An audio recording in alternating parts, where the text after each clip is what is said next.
Olá, sou Ederson Viana, está no ar o programa Falando em Gestão. Um programa oferecido pelo Grupo Destra Soluções Empresariais Integradas. No programa de hoje, no quadro Notícias, iremos abordar 3 assuntos fundamentais para os gestores das organizações. Reações do mercado imobiliário, novo Simples Nacional e como gerir bem as pessoas para alcance dos melhores resultados nas organizações.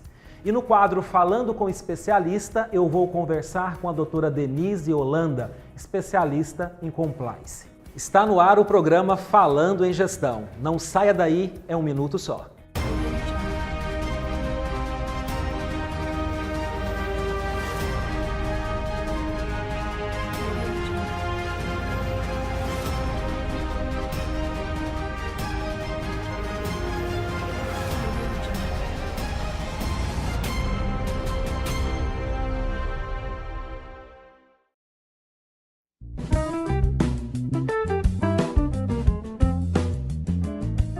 Reação do mercado imobiliário.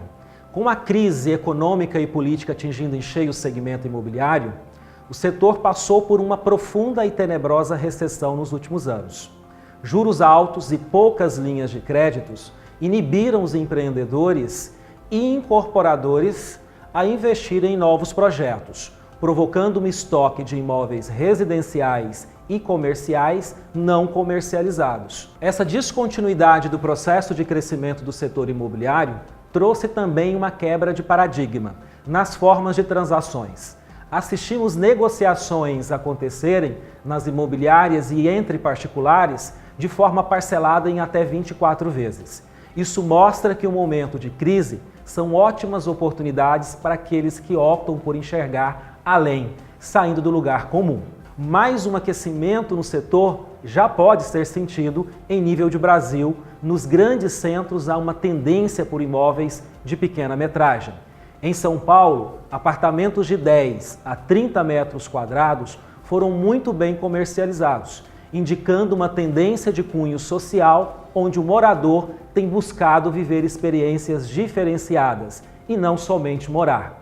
No âmbito dos imóveis comerciais, espaços compartilhados que entregam vários serviços, cowork, academias, entre outros, têm uma preferência não só dos investidores, mas também dos empreendedores, que está abrindo o seu primeiro negócio.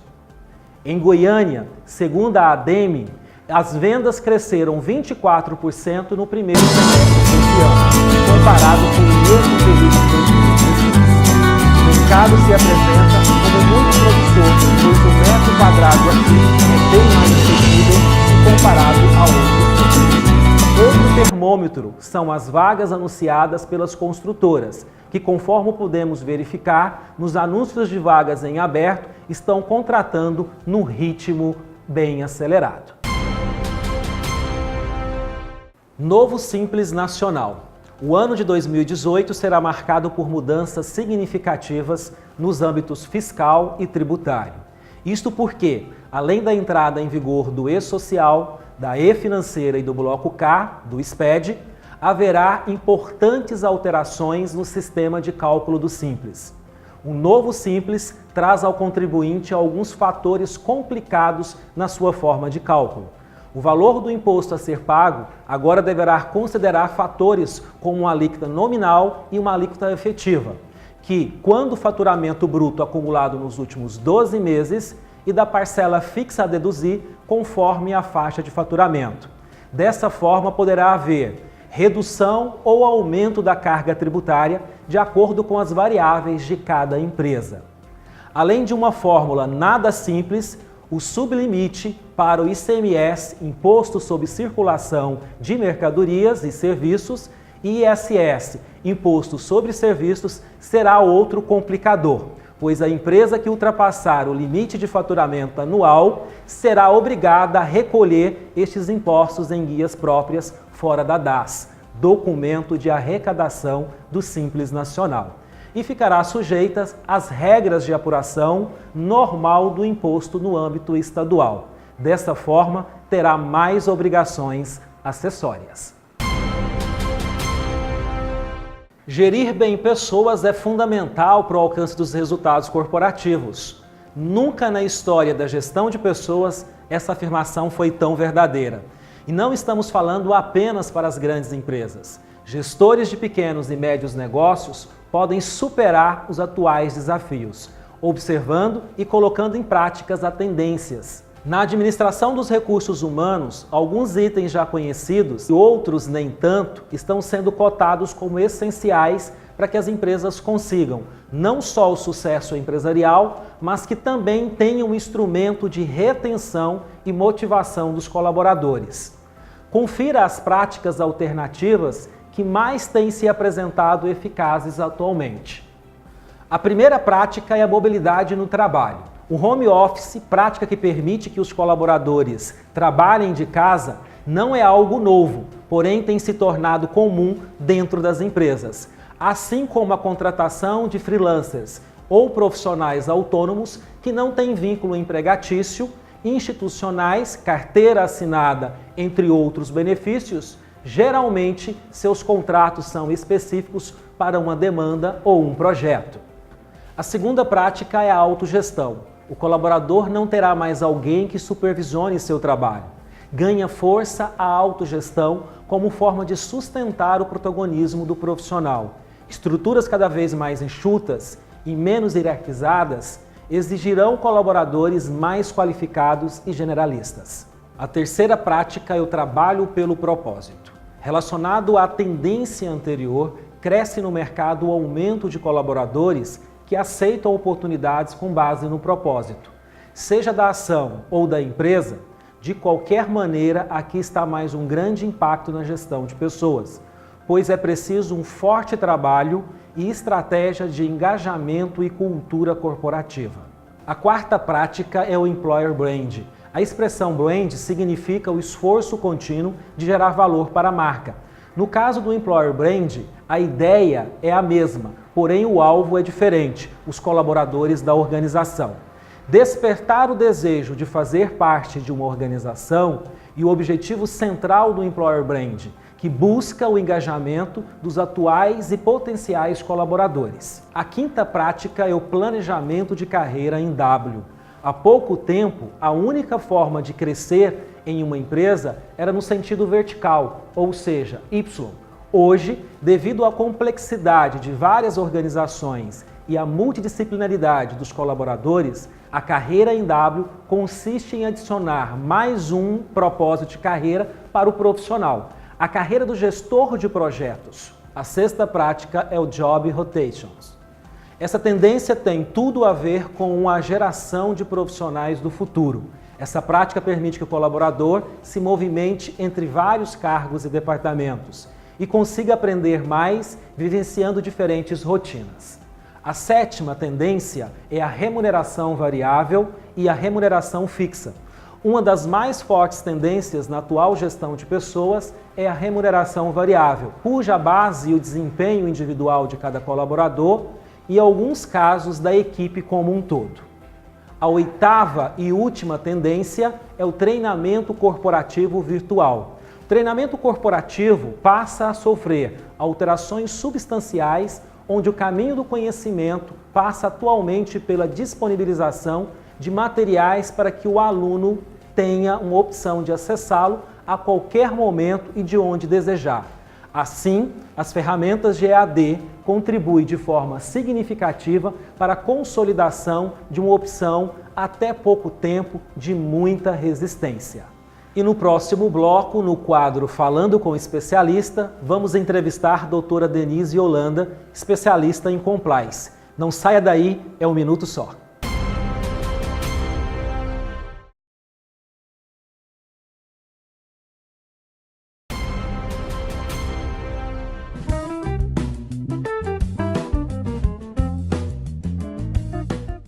Compliance é um termo em inglês que significa conformidade.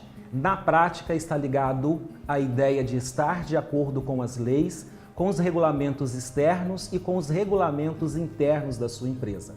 Os que foram escolhidos por você porque tem a ver com o seu modelo de negócio. Complicações técnicas à parte, compliance significa simplesmente cumprir regras éticas para garantir as melhores práticas pela sua empresa. Ter um departamento, um gestor ou uma consultoria encarregada de manter o compliance vai permitir saber com clareza quais normas é necessário seguir e decidir como adaptar seus processos a elas de modo eficaz. Mais importante, com o melhor resultado financeiro. E sobre isso, eu vou conversar no quadro Falando com Especialista com a doutora Denise Holanda. Doutora Denise é formada em Direito pela Universidade Pontifícia de Goiás, especialista em Direito Tributário pela Universidade Católica de Brasília e em Direito Empresarial pela Universidade Cândido Mendes. Possui ainda MBA em Gestão de Negócios, Controladoria, Finanças Corporativas, certificada em Auditoria Interna pela Escola de Auditoria e uma experiência de 11 anos atuando nas áreas de consultoria jurídica e empresarial. Doutora Denise, um prazer recebê-la, senhora, no primeiro programa Falando em Gestão. Tudo bem? Tudo bem com você, Wederson. Tudo bem também. É um prazer estar aqui, é uma honra ser a entrevistada do primeiro programa de vocês. Uma honra para nós. Doutora Denise, de uma forma geral, nós estamos falando aqui que compliance nada mais é do que estar de acordo. Como que é isso, doutora Denise? A gente tem uma mania de importar algumas expressões em inglês, né? Então, às vezes, as pessoas ficam achando que compliance é alguma coisa fora do mundo de uma pequena empresa, de uma empresa do dia a dia. Mas, na verdade, o compliance nada mais é do que você estar conforme normas externas, normas legais a que todos nós estamos sujeitos e aproveitar a oportunidade, já que você está instituindo um programa e sempre é complicado mudar a cultura, para aproveitar as suas normas internas, para poder moldar aquilo, fazer aquela história de costureiro, de fazer direitinho, do jeito que serve para a sua empresa. Maravilha. Doutora Denise, por que compliance deve ser uma preocupação hoje das organizações? Porque hoje a gente está sujeito a normas de todos os lados. A partir do momento em que você decide que você vai abrir uma empresa, por exemplo, como é que você vai decidir se ela vai ser uma Eireli, se ela vai ser uma limitada, se ela vai ser uma sociedade anônima, se você não entender como que isso surge? Isso surge na lei. As agências reguladoras, as autorizações, isso tudo é passível de gerar multa, pode até lacrar um estabelecimento. Eu já vi várias empresas que abriram as portas sem ter essas preocupações com as agências reguladoras e tiveram problemas com isso. Então, é realmente muito importante. Hoje, então, é um diferencial competitivo para as organizações, de fato, pensar em compliance. Sim, com certeza. Em primeiro lugar, porque as multas, elas geram despesas, né? E elas não geram são... um passivo, exatamente, né, muito grande para as organizações. Que é realmente um dinheiro absolutamente desperdiçado.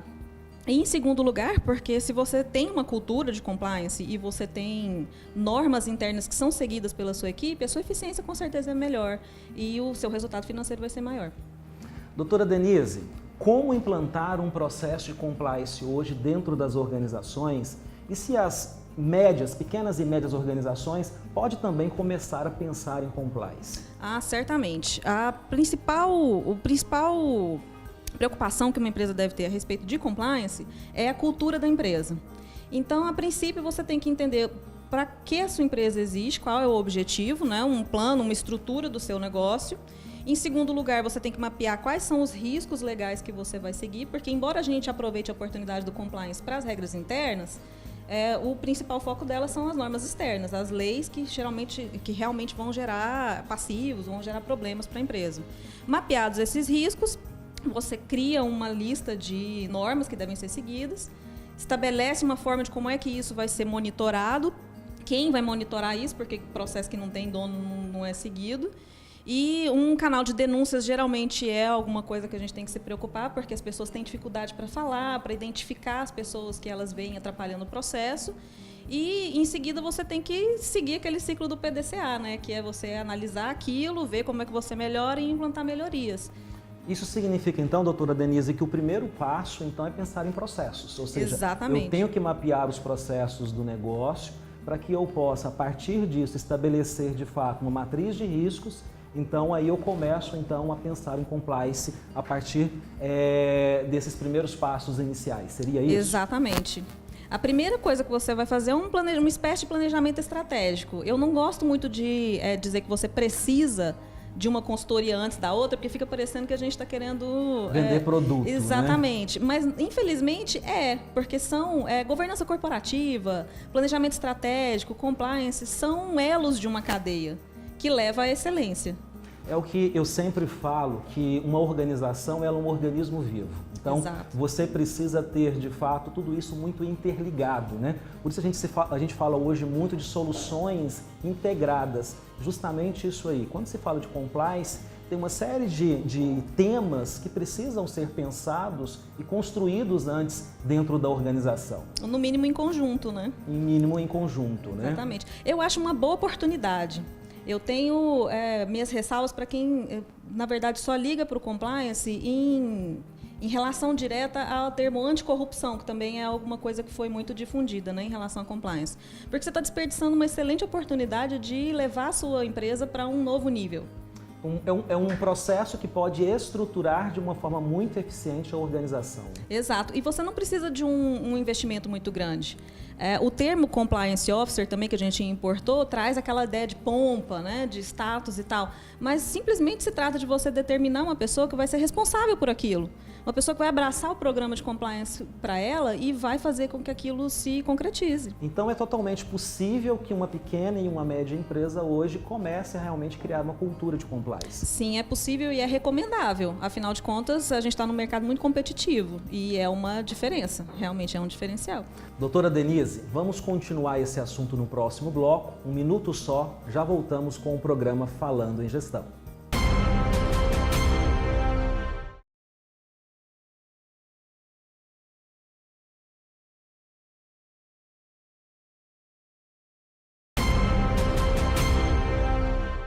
Voltamos com o programa Falando em Gestão e eu estou conversando hoje com a doutora Denise Holanda, especialista em compliance. Doutora Denise, como integrar as práticas de governança corporativa aos processos de compliance?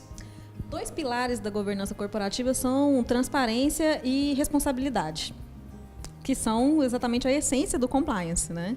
Então, se a gente for pensar em um programa que é complexo, que traz passos dos 2 lados, a gente integra a governança corporativa com compliance facilmente em termos de cultura. Doutora Denise, uma outra pergunta que nós temos hoje e que é muito recorrente hoje dentro das organizações, o papel da contabilidade, ele mudou muito desde 2007, nós estamos fazendo quase 10 anos dessa mudança substancial que aconteceu na contabilidade, que foi a convergência das normas internacionais de contabilidade. Como que a contabilidade hoje ela é importante para a construção de uma cultura do compliance? A contabilidade hoje ela é o pulmão de uma empresa. Lá você filtra tudo o que aconteceu de errado, tudo que deveria ter sido feito da forma correta. A contabilidade é o anteparo final da empresa. Então, hoje, principalmente nas minhas consultorias, a contabilidade tem sido condição sine qua non de qualquer programa de compliance funcionar. Eles têm uma visão muito clara do que aconteceu nos processos antes de chegar na contabilidade, para saber exatamente onde a empresa errou, o que ela deveria ter feito da forma correta e, o melhor, que é o que mais aparece para o empresário, é o custo disso. Quanto isso atrapalhou o resultado financeiro da empresa. Então, a contabilidade é essencial. Então, hoje, doutora Denise, a gente sabe que a contabilidade ela tem uma dificuldade muito grande hoje de operacionalização, porque normalmente não se reflete realmente a realidade econômica e financeira das organizações. Então, para um processo de compliance, é importante também que a contabilidade, de fato, reflita a real situação econômica e financeira das organizações. É isso? Certamente. É importante que a gente passe a deixar a contabilidade fazer o que ela existe para fazer, que é transformar a empresa num centro de excelência. A contabilidade exatamente sabe o que deveria ter sido feito da forma correta para chegar no resultado financeiro que a empresa precisa. Então, a gente precisa parar de usar a contabilidade simplesmente como uma figura de cumprimento de normas fiscais que simplesmente tem que apresentar as obrigações e pronto. A contabilidade tem que pensar, ela tem que ajudar, ela tem que fazer parte do planejamento estratégico da empresa. Contabilidade, então, dentro desse processo de compliance, entende-se que ela faz parte da gestão do dia a dia do negócio. O empresário precisa, de fato, consultar a contabilidade e fazer com que a contabilidade participe desse processo de gestão? Exatamente, a contabilidade tem que fazer parte do programa de compliance. Aliás, eu acredito que a contabilidade seja o núcleo de onde parte o programa de compliance. Maravilha. Doutora Denise, um grande prazer para nós recebê-la hoje no programa Falando em Gestão. Queremos agradecer imensamente a sua participação e deixo aqui uma porta aberta para outros encontros para que a gente possa conversar de outros temas também importantes à gestão das organizações e das empresas. Muito obrigado, doutora Denise. Foi um prazer enorme e eu estou à disposição, principalmente para tratar sobre empresas, que é o que mais me motiva. Maravilha, um grande abraço. Chegamos ao fim desta edição, um grande abraço, até o próximo programa e eu termino o programa de hoje com a seguinte frase. Basicamente, a gestão significa influenciar a ação. Gestão é sobre ajudar as organizações e as unidades a fazerem o que tem de ser feito e significa ação.